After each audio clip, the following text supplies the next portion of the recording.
que leva o título de A Compostela Industrial, Historia e Pegada das Fábricas de Coiros en Santiago. Estará impartida por Joan Carmona Badía, catedrático de Historia e Instituciones Económicas da Universidade de Santiago, da Facultade de Ciencias Económicas e Empresariais. Joan Carmona é doutor en Ciencias Económicas por la Universidade de Santiago, premio extraordinario 1983, publicou diversos libros e artigos sobre os que destaca el empeño industrial de Galicia, 250 años de historia, en coautoría do profesor Jordi Nadal Oller, A Compostela Industrial, Historia e Pegada das Fábricas de Coiros en Santiago, en coautoría con dona María Teresa Fernández, e os 3 volumes de Historia Empresarial que coordinou e dirixiu durante os anos 2006 e 2009, de 2006 e 2009, baixo o título Empresarios de Galicia, con 2 volumes, e Las familias de la conserva, el sector de las conservas de pescado a través de sus sagas familiares. Exerceu o comerciariado en numerosas exposicións documentais e participou en diversos proxectos relacionados coa historia marítima e co patrimonio industrial.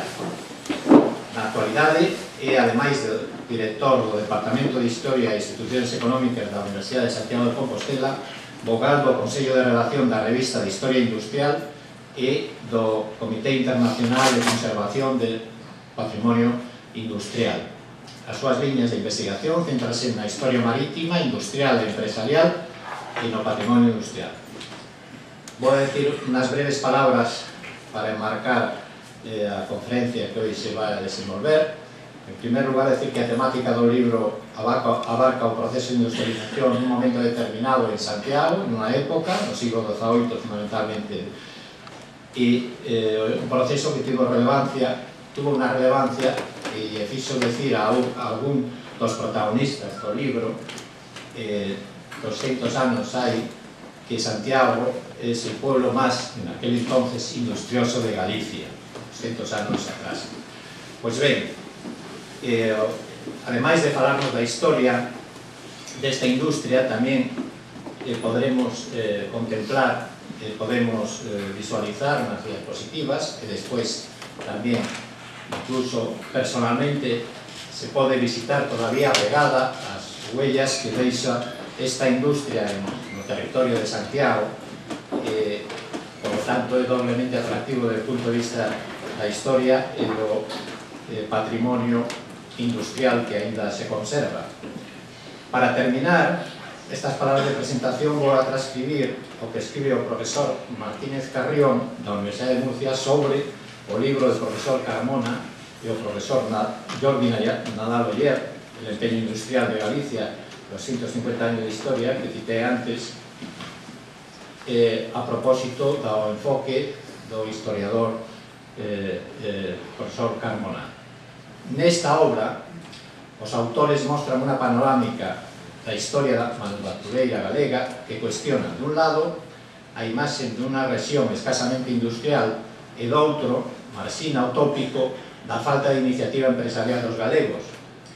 Fortemente arraigados na historiografía galega e española en xeral, tales formulaciones son discutidas por los profesores Jordi Nadal e Joan Carmona para mostrarnos unha cara que os autores definen como máis combativa a do empeño industrial de Galicia nos últimos 2 séculos e medio.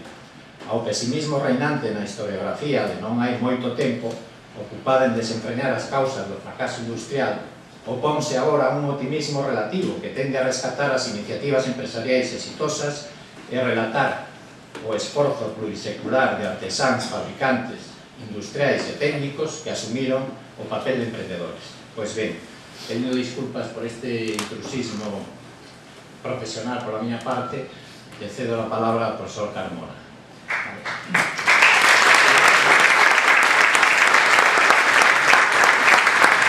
Moitas grazas a Pedro, a Saio Ateneo, no seu conxunto. Para min un honor non estar aquí nesta tribuna. Xa pasou moita xente, moito máis relevancia que a min, e además que estou absolutamente abraiado da capacidade de convocatoria que tengo a Ateneo, porque un bus pola tarde e tal, e máis,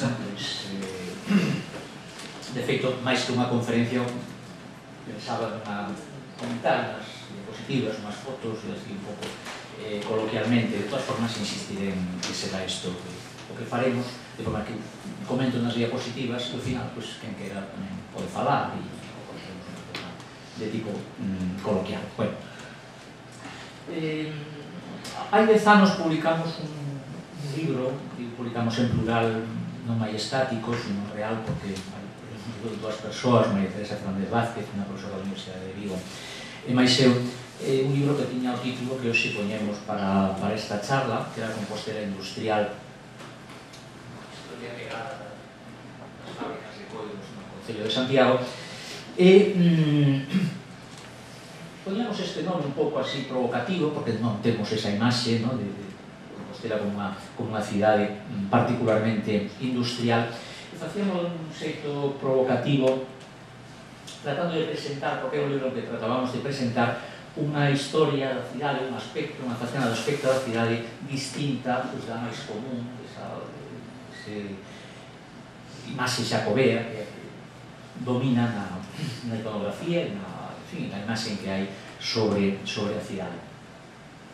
E aquel libro partía en realidade dunha sorpresa estadística, era a sorpresa de que, bueno, estudiando cousas sobre historia económica e social, non particularmente de Galicia, sino de España, e comparando cosas sobre desenvolvemento regional, pois resultaba que en todas partes nos aparecía que unha industria concreta, que era a industria do coiro, durante moito tempo, pois Galicia arrasaba. A verdad que non nos sabía un pouco, non nos acabábamos de querer e tal. Entón empezamos a pasear, simplemente a coller o coche, pasear por aí, a ver se había algo que daría, non? E efectivamente empezamos a decatarnos de que había moitos sitios. Bueno, tirando todas as estadísticas, pois dimos de conta de que Galicia representaba sobre o 35% da producción española de coiros, pois aproximadamente entre 1830 e 1890, non? E que dentro de Galicia pois había varios puntos que eran onde isto se producía sobre todo, Noia, Allariz, pero moi fundamentalmente Santiago. Santiago era a capital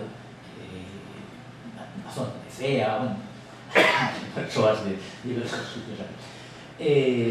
Pero que sobre todo Santiago era un pouco a capital do coiro de Galicia, por tanto, non a capital do coiro de España, como posteriormente foi no Igualada, non? En Cataluña, que durante moitos anos sigue sendo, bueno, cada vez menos, porque o coiro, a fabricación de coiro, como todos saben, nestes últimos anos desplazouse cara ao norte de África, cara ao Extremo Oriente, como das moitas cousas, pero no Igualada ainda mantén un peso, cando va polas rúas de Igualada, pois ainda hai un certo, non diría recendos, máis ben ao contrario, e ainda o ruido dos bombos e estas cousas. Entón, pois que a Igualada do século XIX era, en todo caso, Santiago. Eu creo que foi sendo unha sorpresa estatística, a medida que fomos pateando o terreo, se veía que había moitas cousas, e mesmo en Santiago chegamos a contabilizar 27, existencia de 27 antiguas fábricas de coiros que, ademais, deixaban pegada no territorio, uns edificios, unhas cousas. Entón, fixemos este libro con esa idea de ofrecer unha visión alternativa, pero complementaria, digamos, distinta, da cidade. É dicir, que en aquel proceso, na elaboración do libro, impulsándonos non estábamos moi convencidos de publicalo, animounos moito Encarna Otero, non me acordo que cargo municipal ocupaba en aquel momento, o señor Otero Pombo, que tamén estaba moi interesado por estas cousas, e despois, desde o punto de vista de facilitar información, fotografías, pois hubo moita xente que colaborou, moita xente que personificarei en dúas personas especiais que fixeron unha contribución especialmente importante, que foron Isabel Arguindei e Pilar Fernández Vilas, de dúas familias de tradicionais fabricantes da cidade. Fixémolo porque non era posible non saber, personas de unha cultura media, non o sabíamos, non? Non era posible non saber que Santiago fora durante casi un século a capital española en un sector industrial. Bueno, como tamén actualmente non sabemos das cosas que non sabemos sobre Galicia, sempre, a pesar da situación difícil que atravesamos, que se este non é o mellor momento para ese optimismo do que falaba Pedro Antonio antes, pero bueno, ás veces hai moitas cosas que son relevantes e que non as coñecemos, non? Sabe pues, que as torres estas de Singapur pues, que están feitas as estruturas metálicas por Emesa, non? Na Coruña, sabe, pues, moitas cosas semellantes, pero isto pasaba antes. Entón, como era posible non saber que Santiago fora esa capital industrial de España durante moitos anos? E que non aparecía por lado ningún, non? Entón, sobre todo porque na nosa cultura popular, no territorio, hai moitas pegadas de aquello, lógicamente un fenómeno destes deixan moitas pegadas. Entón, empezaba a falar, mi intención era empezar a falar destas pegadas simplemente por esta procesión, unha procesión moi tradicional en Santiago, que moitos de vostedes coñecerán, que o día 12 de setembro sai da Rúa Nova, dun domicilio onde antigamente estaba a Cámara de Comercio, bueno, non era como a Cámara de Comercio, sino por os propietarios do inmueble, a familia Vide, evidentemente,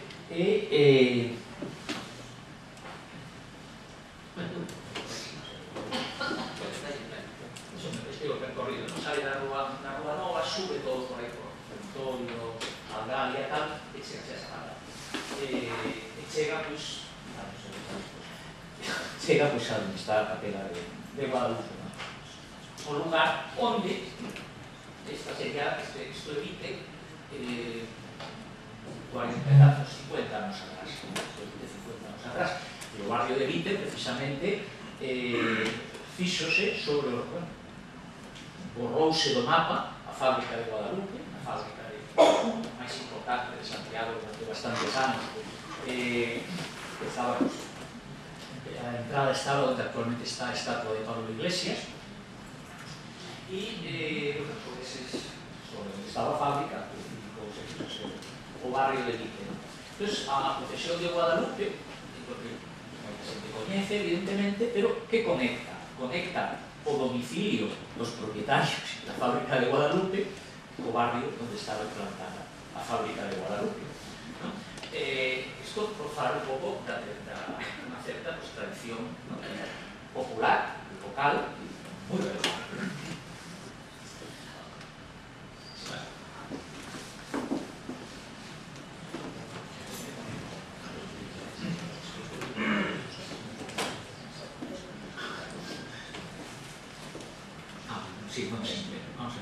Sí, este precisamente foi o personaxe, o empresario máis importante desa familia, con a Vinicius aí, que en realidad foi o responsable durante moitos anos desa fábrica. Toda a imaxe da fábrica tamén en Vite, un deses poucos días que se sentía bonita. Outra, por seguir falando, outra das cuestións, das pegadas desa industria do coiro, que en realidad viña de moito máis atrás, xa antes do século XIX, e nos topónimos, nos nomes dos lugares da cidade. Por exemplo, sabes que hai dous lugares na cidade que se chaman tafonas, unha rúa da Tafona e outra rúa da Tafona, e non sei, dúas ou tres. Pois, isto a que responde a Tafona, moitos pensamos, ou pensábamos eu mesmo, era os que pensaban que é un lugar relacionado ca fariña, en fin, cosas de comer, non? Bueno, é certo en algúns lugares, pero en outros lugares non exactamente. A Tafona en moitos lugares, en moitas vilas de Galicia, era un lugar onde se moía a casca de carballo precisa para efectuar o proceso de curtición, o de curtimento. Por lo tanto, non está asociada ao mundo da alimentación, sino ao mundo industrial, ao mundo manufacturero. E aquí había dúas tafonas, unha do Picho da Cerca e outra a da Oliveira, nun lugar que, bueno, do Picho da Cerca sigue existindo Oliveira, dos lugares que circulaba auga abundante e, polo tanto, era fácil realizar a curtición. Pertenecían a unha delas ao convento da Virxe da Cerca e a outra pertenecía a San Martiño Pinario, que é o que non me recordo. Bueno, isto era unha tafona, en realidad, un muiño de casca, era o que había nestas tafonas, non? En eses dous lugares, dende o século XVI, os XVI, XVII até finais do XVIII, Picho da Cerca e na Oliveira, o que había estructuras como estas, que eran propiedade de institucións eclesiásticas. Entón, por aí cerca se poñían os curtidores, os seus píos e tal, realizaban, faremos un pouco do proceso, e aí moían a casca fresca, pois a utilizaban para iso. Bueno, outra, entón, vamos... Esto está a media, es complicado. Pero... Sí, totalmente.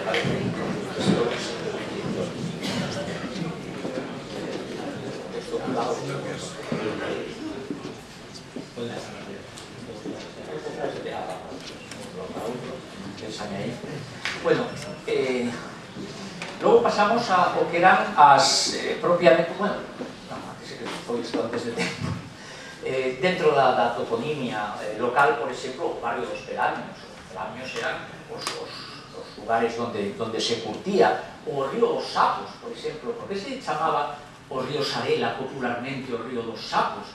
Pois porque as fábricas de coiros, precisamente polos refugallos que tiñan, que moi contaminantes, pois todas as cidades europeas existían fábricas de coiros un pouco importantes. Os ríos tiñan nomes moi despectivos. En Santiago debemos presumir de que éramos os máis educados, eu creo que de Europa, porque non direi en público os nomes que se utilizaban, por exemplo, en sitios como Igualada, ou como en Leeds, ou como en Santa Croce Sularno, en Italia, moi perto de Pisa, para indicar o río a onde vertían as fábricas de coiros. Era simplemente o río dos Sapos. Se non colle as palabras estas que os nenos sempre empezan a decir, decimos que non digan.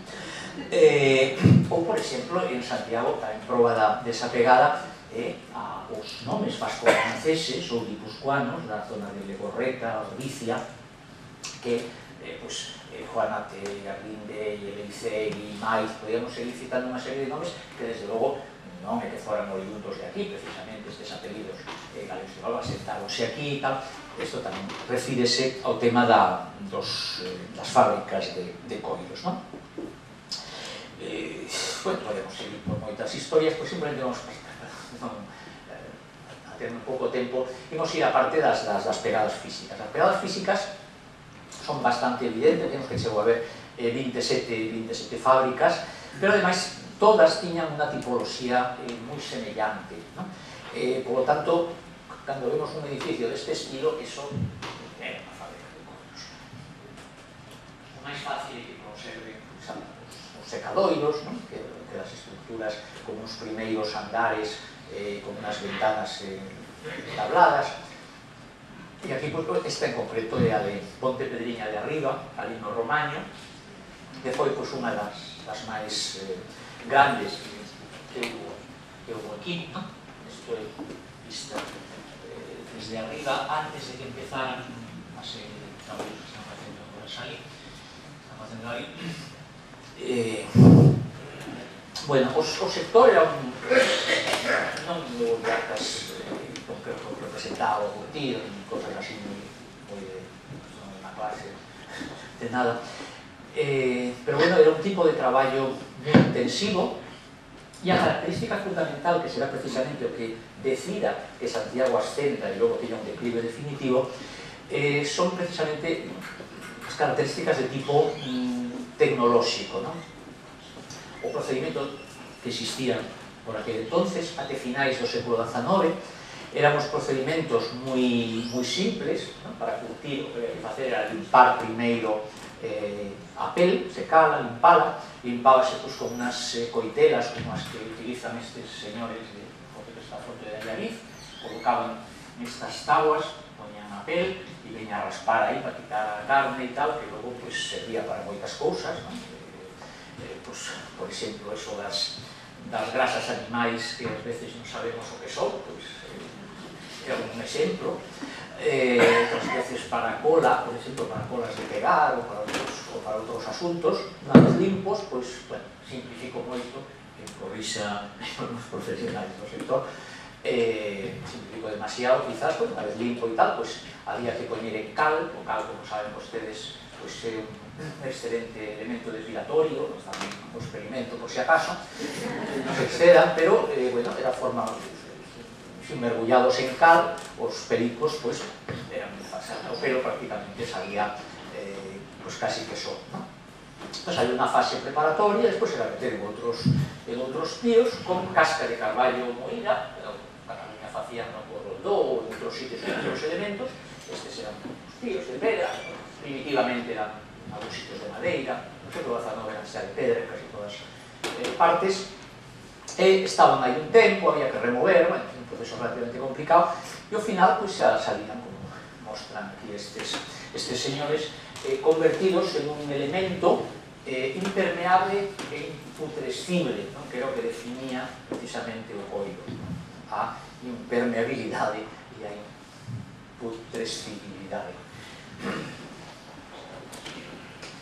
Bueno, en Santiago chegou a haber 27 fábricas destas, por tanto era un procedimento moi sencillo, no que a característica principal era o tempo que levaba, o tempo. Eran moitos meses os que tiña que estar na casca, en agua con casca, para que salira un curtido de boa calidade. Por lo tanto, era unha actividade moi intensiva en espazo e en tempo, ¿no? E de aí que, desde mediados do século XIX, pois os químicos, os técnicos, por todo o mundo adiante, trataran de buscar procedimentos de acelerar o proceso de curtición. Cousa que farían, primeiro utilizando non as cascas ricas en taninos, sino extractos tánicos e posteriormente sales de cromo, que acortarían moito o proceso de curtición a partir dos anos finais do século XIX. Pero bueno, mentras tanto, en Galicia tiñamos, durante a maior parte do século XIX, pois este tipo de, máis ou menos estas 27, creo que son 27 fábricas en Santiago.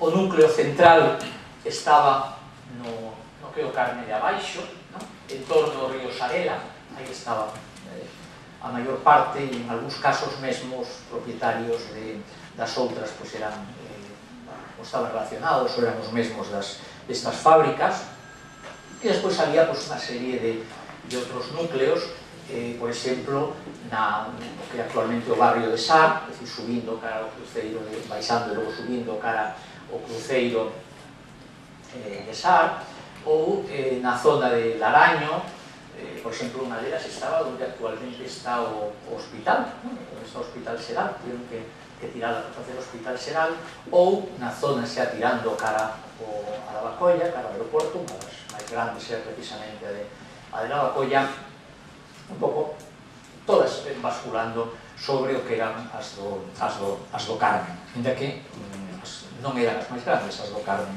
en varios momentos do século.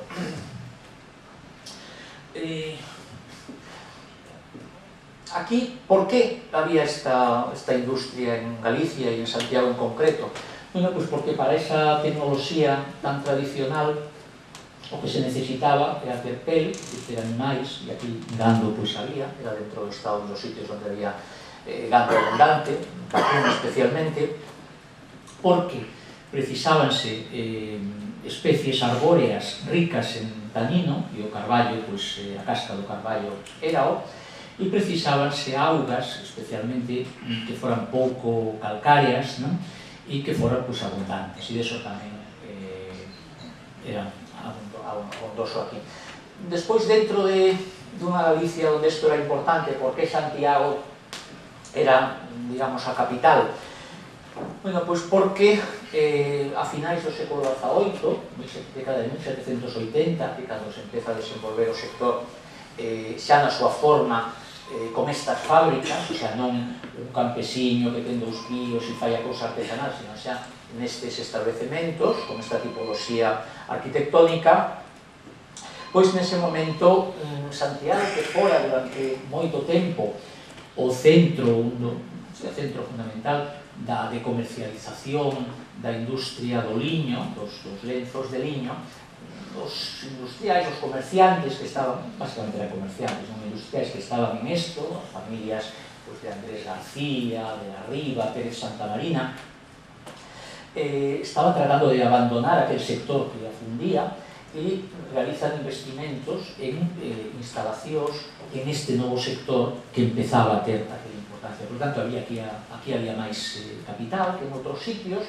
quedaba Cicadra na provincia de Lugo, no interior, desde o punto de vista das materias primas podía ser mellor, pero quedaba moi lonxe, porque isto se destinaba fundamentalmente a vender fora, sobre todo en Andalucía, entonces iba por barco, quedaba moi longe, isto quedaba ben, quedaba perto Carril, quedaba Noia, e entón, en definitiva, as condicións en Santiago eran unhas condicións boas, e por isto se desenvolve aquí.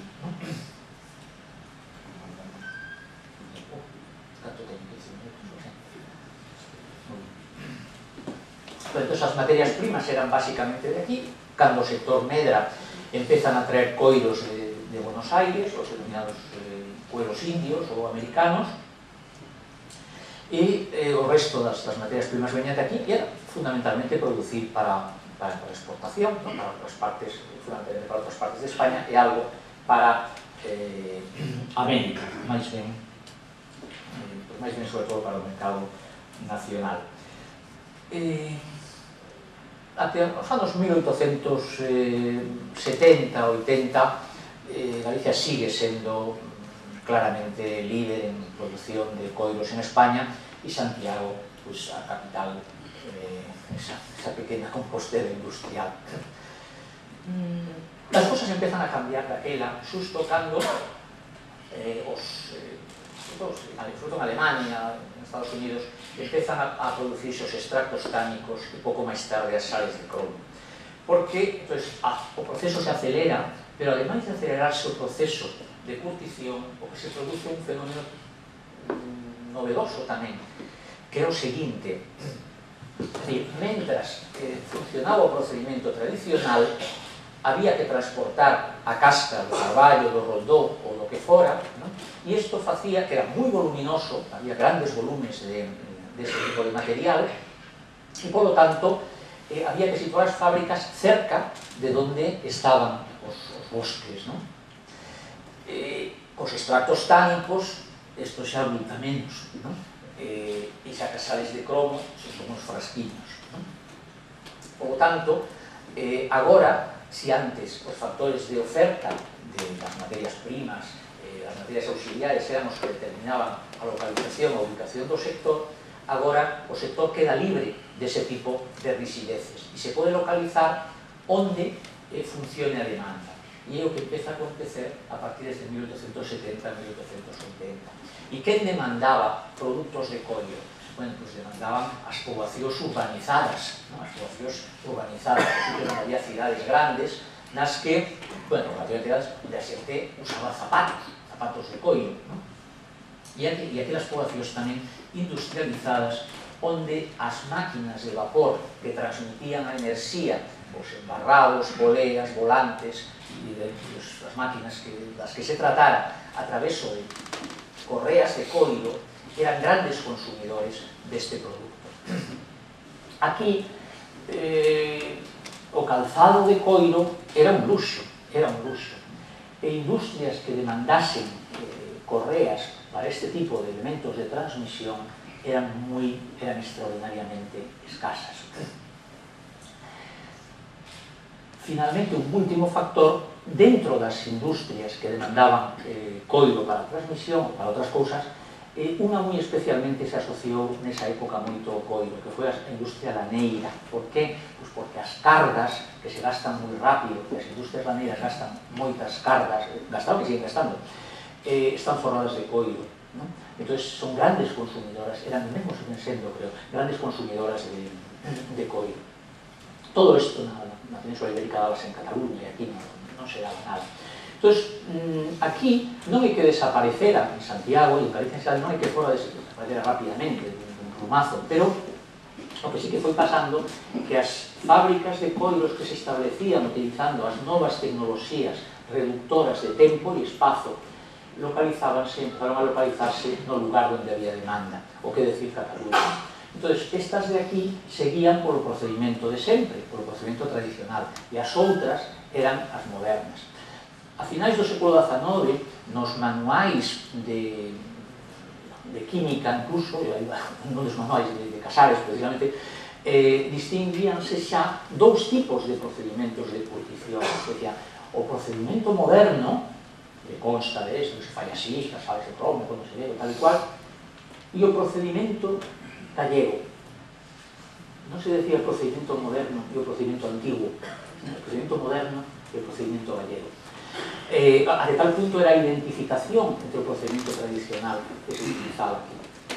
O resultado é que progresivamente o sector vai crecendo fora e aquí pouco a pouco estas fábricas van pechando. Primeiro van pechando as que están no centro, bueno, no centro, prácticamente no centro, máis próximas ao centro da cidade.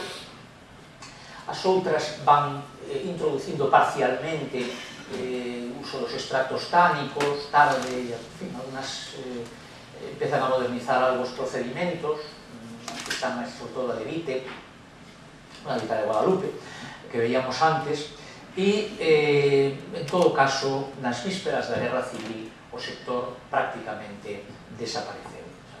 Alguna delas, pero non, xa moi pouca cousa. Que pasa? Que a Guerra Civil...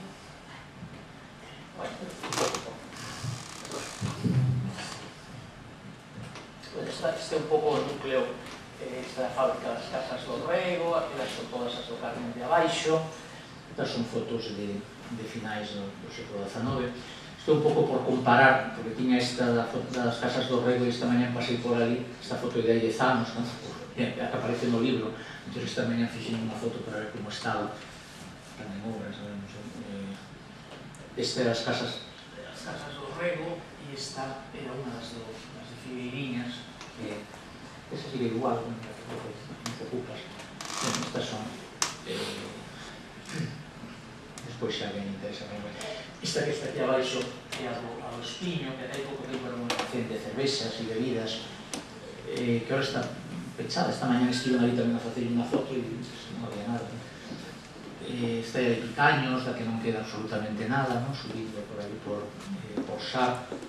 Esta é a de San Nicolás, que actualmente na parte de abaixo hai un restaurante. Esta é a de Virán, onde está, sí, aquí, a los Fuentes, Vilarrín, chamamos. Bueno, estas, excepto as que fixemos, as fotos están no libro. Isto é aí pouco, isto mesmo cando empezaron a restauración do centro sociocultural, o centro sociocultural de Virán. Isto que se ve de entrada, ao principio, moita xente dicía, isto é un estanque, un antigo estanque, porque isto xa é unha xente moi rica e non sei que, un estanque, isto é, se fixades, é o Beinei do Muño de Casca, que veíamos antes en outras diapositivas.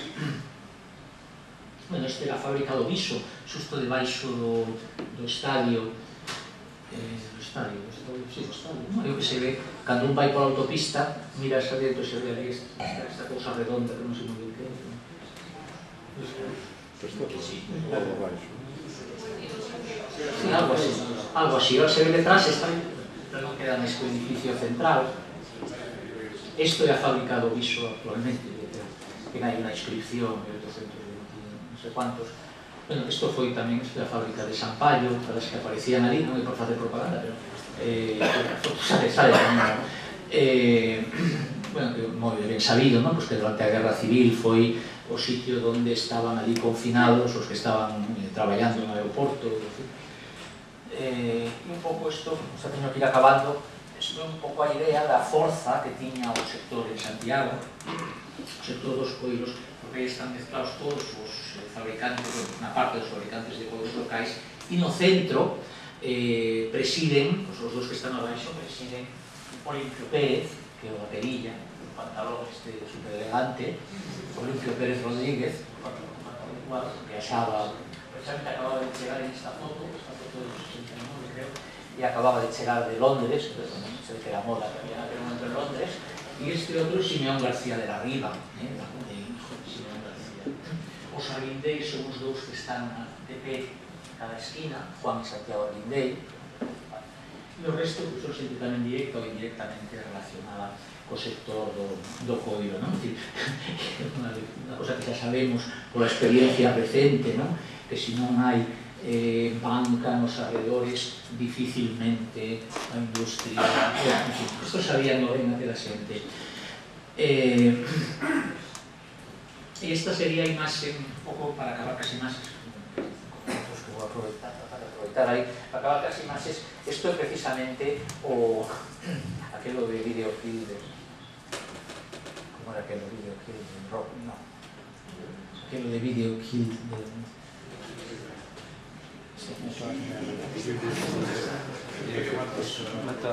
Radio Star, sí.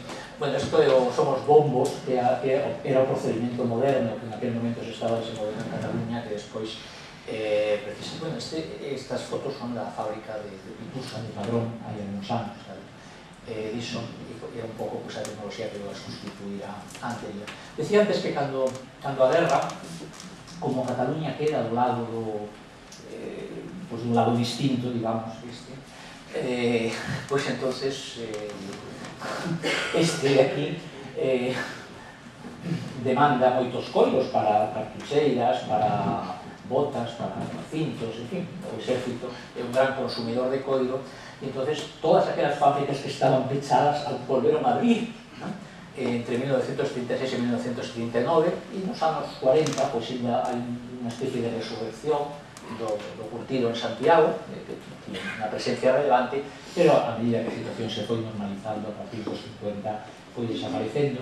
A última fábrica que quedou foi a de Guadalupe, unha fábrica ben xestionada e que funcionaba moi ben, dentro do nicho de mercado tradicional, pero tiña o seu nicho, e pecha no 71 ou 72, ou no 72.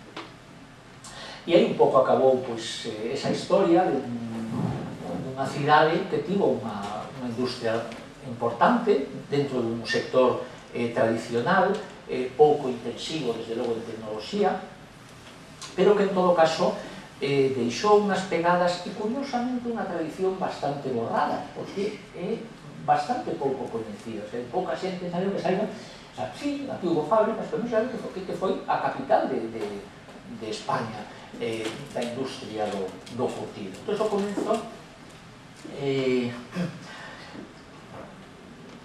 cando empezamos a comentar isto, comentamos como, cando fixemos o libro hai 10 anos, pretendíamos dar esa imaxe un pouco distinta, complementaria, ou unha idea diferente que había outras cousas tamén en Santiago, e que estas cousas moitas veces sufren un efecto expulsión, porque como a liña principal é o asunto xacobeo, o asunto religioso, e parece que en xeral en Galicia tendemos a dar esa imaxe. Hai dúas imaxes que a mí non é que non me gusten, que claro que non é a cuestión de gusto ou non gustar, pero que me parece que teñen un efecto expulsión sobre outras imaxes máis interesantes, que son esa excesiva identificación. A imaxe que presentamos sempre, que se presenta de Galicia, é ou moi relacionada co tema xacobeo, que efectivamente ten unha importancia enorme na historia de Galicia, pero tamén un efecto expulsión, que se alguén interesa comentar no coloquio, e outra, esa imaxe rural, é dicir, hai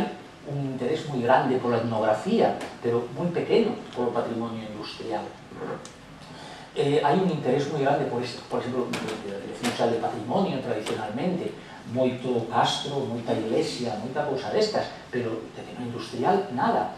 E eu creo que non nos damos de conta que para a xente máis nova sería interesante, e cara fora, sería interesante diversificar a nosa imaxe. Que a imaxe de Galicia sexa o carro, e que sexa a igrexa exclusivamente, contrasta de unha forma moi forte con isto que predicamos sobre o emprendedurismo, esta cosa que agora está paranoica total co emprendedurismo. E é xusto o contrario, estamos tratando de avanzar por un lado e poñendo paus nas rodas do carro por outro.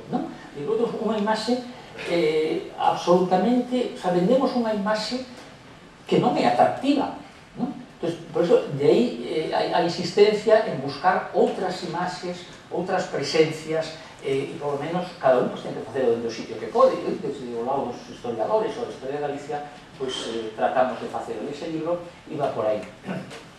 Creo mesmo que é unha imaxe pouco favorable para o desenvolvemento económico. Porque un señor vende turismo, se pensa que o único que hai son carros tradicionais e hai igrexas, non se preocupará de comprar barcos, probablemente, non é o caso, pero ou outras cousas, non se lle va a ocurrir, dirá aquí outras cousas.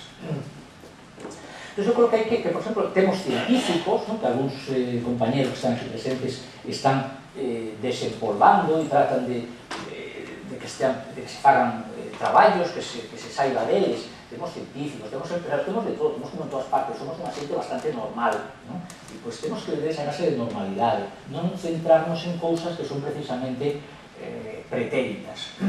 E a historia además debe servir para eso. E este pasado curtido de Santiago creo que debe ser diversificador, e además pode ser un recurso económico, non sei de que volumen ou en que tamaño, porque as pegadas que hai da industria do coiro, en Galicia en xeral, pero en Santiago moi en particular, son moi singulares, non, por exemplo, recentemente saliu un libro que é unha especie de catálogo dos principais monumentos de patrimonio industrial de España. Bueno, pois hai de todo, pero non hai nada sobre o sector do coiro, nada. Hai un libro que son os 100 elementos do patrimonio de Cataluña, aquí non os hai porque non hai interés por estas cousas. Hai unha cousa que é Calgranotes, que hai unhas persoas quizás o coñecedes, que é o Museo do Coiro de Igualada, está feito sobre un edificio e unha estructura que non lle chega a sola do zapato a 4 ou 5 dos edificios que hai en Santiago. E, sin embargo, eles teñen un musealizado, un investimento, están nunha rede de museos industriais, en fin, publicitan por todas partes. E aquí é certo que esta singularidade ofrece a posibilidade de, se isto se conserva, se traballa un pouco, se incluye nunha rede con outros puntos en outros sitios de Europa que teñen un pasado semellante, pois seguro que ofrece unha posibilidade de convertirse en un elemento de atracción turística que sexa un pequeno, claro, non vai competir ca catedral, pero non todos os que veñen queren estar só na catedral, e ademais hai un elemento, hai unha necesidade de diversificación grande en Santiago de ofrecer unha gama máis ampla dentro desa perspectiva. Hai 10 anos, cando publicamos este libro, estaban facéndose bastantes cousas e había como moitas esperanzas. Eu tamén, cando recorrín por aí facendo fotos, vi que a cousa está bastante parada e desde logo queda moi que facer e quería simplemente acabar chamando a atención, pois, os que estáis aquí para todos os saberes, pero chamando a atención sobre o interese deste recurso que non só sirve para ofrecer unha imaxe distinta de nós mesmos, sino tamén pode ser, en certo sentido, un pequeno, insisto, non grande, pero un pequeno recurso turístico.